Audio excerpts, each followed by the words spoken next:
Leonora Carrington, elle est une artiste vraiment visionnaire, une artiste totale qui a travaillé la peinture, les dessins, les décors pour le théâtre, les costumes. Elle était aussi écrivain, mais surtout c'est une femme qui a travaillé sur des thèmes qui étaient assez rares dans son époque, comme sa vision sur l'écologie, un féminisme de la conscience, son intérêt par l'occultisme et tout l'ésotérique, le mysticisme, le tarot, l'astrologie. C'est une artiste fascinante.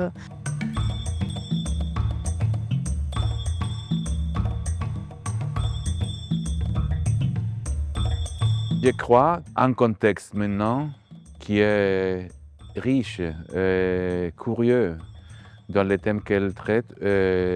Donc c'est l'artiste juste dans le moment juste. C'est une artiste qui est aussi quelqu'un qui a une vie pas facile, une vie de migrante, mais une vie aussi des victimes de la guerre, de la violence.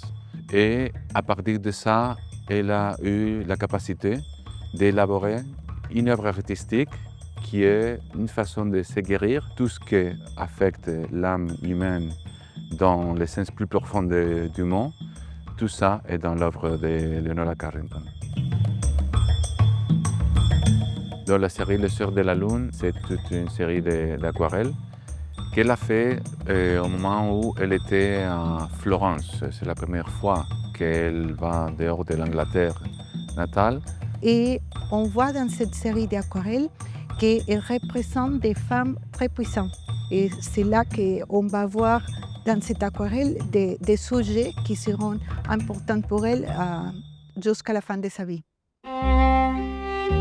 C'est intéressant parce que bien qu'elle est en Florence, dans sa tête, elle est encore en Angleterre, qu'elle est toujours avec son corps dans un endroit, mais avec sa tête ailleurs. Lorsque Leonora s'est engagée avec Max Ernst a inventé pour elle le surnom La Mariée du Vent. Ça veut dire être libre, n'être pas lié à personne ni à un territoire. Non? Aussi avec Max Ernst, ils ont fait la collaboration dans la maison dont ils habitaient ensemble à Saint-Martin-d'Ardèche. Et Max, il a fait les sculptures qui décoraient l'extérieur.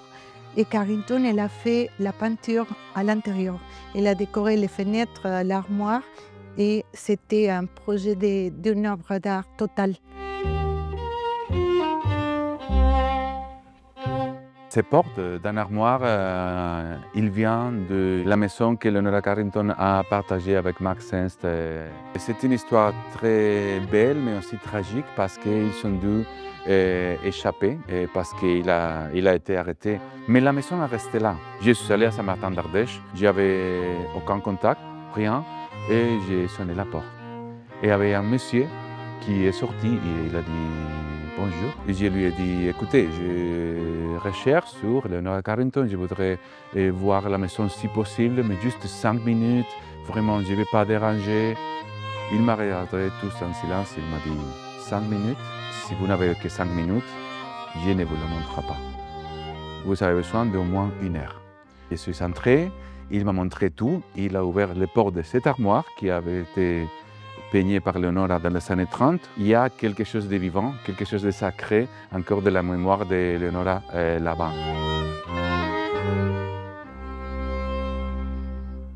Bueno, había un moral bastante estricto, ¿no? Con los surrealistas en el trabajo, ¿no? En fait, dans le parcours biographique de Leonora, il y a un moment qui est un peu la charnière parce que ça change tout. Et c'est le moment où elle se sépare de Max Ernst parce qu'il est arrêté en tant que citoyen allemand, donc ennemi. Elle doit fuir de Saint-Martin-d'Ardèche, cet espace idyllique qu'il avait créé. Elle passe par l'Espagne de 1940. Elle est la victime d'un viol par un groupe de soldats franquistes, après lequel elle a une crise psychotique qui l'amène à un hôpital psychiatrique à Santander, au nord de l'Espagne. I was like prisoner. Afterwards in Spain. I feel bad about it, but I'd rather not talk about it. Yeah. Very bad. Cette expérience sera probablement la plus forte de sa vie. Elle cherchera une guérison qui durera toute sa vie. On appelait cette section le voyage de l'héroïne parce que c'était toute sa vie des voyages d'initiation. Aller de la sécurité à la lumière et d'une transformation de conscience qui a duré toute sa vie.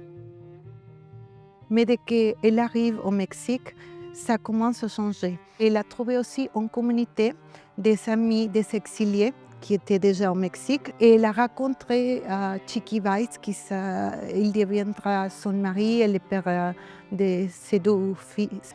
Elle a trouvé une nouvelle famille. Yo, Remedios Varo, Gerardo Lizarraga, José Horna, et non, Pérez, Benjamin Pérez. Cette œuvre qui s'appelle La femme oiseau et son œuf, pour moi c'est très spécial parce que c'est une œuvre qui parle sur l'idée de la maternité. Pour elle, c'était la même chose que pour moi. La maternité, la grossesse, c'était une période magnifique et c'est un œuvre qui a de la feuille d'or. Alors c'était aussi cette idée d'un endroit sacré, comme le ventre de la femme, ce pouvoir de donner la vie. Mais après, les enfants, ils prennent, on va les nourrir, on va prendre soin, mais après, ils doivent voler, ils vont faire sa vie. Mais aussi sur cette idée de la femme qui peut aussi voler et faire encore sa vie, vivre sa liberté. Ça, c'était important pour elle et c'était important pour moi. Ça me rappelle mes conversations et l'amitié avec Leonora. Cette œuvre a été jamais montrée. Para mí, el amor más importante, para mí, es el amor para mis hijos. No es muy, es todo lo que puedo decir. Pero el amor a una persona... Bueno, esto era otra cosa, ni me acuerdo. Hace tantos años.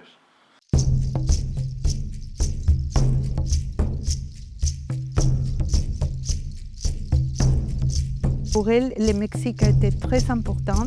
L'intéressait surtout, c'était toutes les pratiques magiques qui s'est préservées depuis l'Antiquité. Elle a vraiment pratiqué la magie et l'ésotérisme. Ce n'est pas seulement quelque chose d'intellectuel, ça faisait partie de sa vie. Et aussi la figure de la sorcière, c'est la représentation d'une femme puissante, d'une femme rebelle, d'une femme qui a des pouvoirs. Carrington, elle s'identifiait elle-même comme une féministe. Pour elle, le féminisme de la conscience, c'était de comprendre que même si on doit avoir les mêmes droits, on est différent. Et elle parlait de récupérer le pouvoir qu'on était volé des femmes. La connexion avec la Terre, avec les planètes, la connaissance des plantes, la femme qui était en charge de la spiritualité de la communauté, qui arrivait à avoir l'harmonie. Elle dit à ce moment-là, je n'étais pas consciente de comment était important avoir un corps sain et un esprit sain, et d'avoir d'autres personnes autour de nous pour tous ensemble construire le tout. Donc, juste dans ces deux, trois lignes, elle parle des soins des autres, des soins de soi-même, de la construction de communauté et de ce tout en majuscule qui c'est le cosmos, c'est la planète.